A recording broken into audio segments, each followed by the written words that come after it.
We got to move from talk to action. Pastor R.B. Holmes, as he and other faith leaders across the state of Florida are calling for more action from the governor to fight COVID-19 in communities of color. Thanks for joining us. I'm Channing Frampton. And I'm Ava Van Valen. We've got team coverage for you tonight with ABC 27's Alexa Trishler as Richard McCullough delivers his address to FSU. But first, ABC 27's Cara Bailey joins us live from Tallahassee with the latest push from faith leaders to get more shots in arms for underserved communities.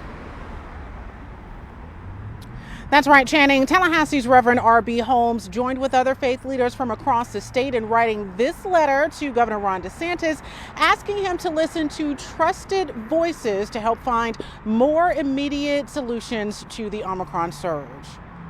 Our discussion with the governor is how can we move forward to get more people vaccinated and more people tested. According to the letter the Christian Clergy Alliance has sent to Governor Ron DeSantis, faith leaders from across the state want more action from state leaders as they watch COVID-19 hospitalizations climb to record numbers without seeing state testing sites in predominantly black neighborhoods. Where I live, I haven't seen any at all.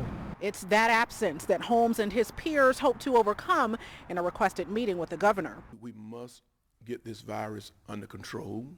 We must continue to talk about testing and creative vaccination pop-up clinics. This request, as previous efforts targeting minority communities, have only resulted in about 40% of the people of color in Florida receiving their COVID shots to date. That data the group is citing from the Kaiser Family Foundation. This is my third time having communication with the governor as relates to this our overall effort to get close to 75% of people of color vaccinated and other people across the great state of Florida. He's also looking to the Biden administration for more direct efforts to help underserved communities, even as free home tests were made available for order Tuesday. My concern about the tests, the home test kits, many people do not have computers.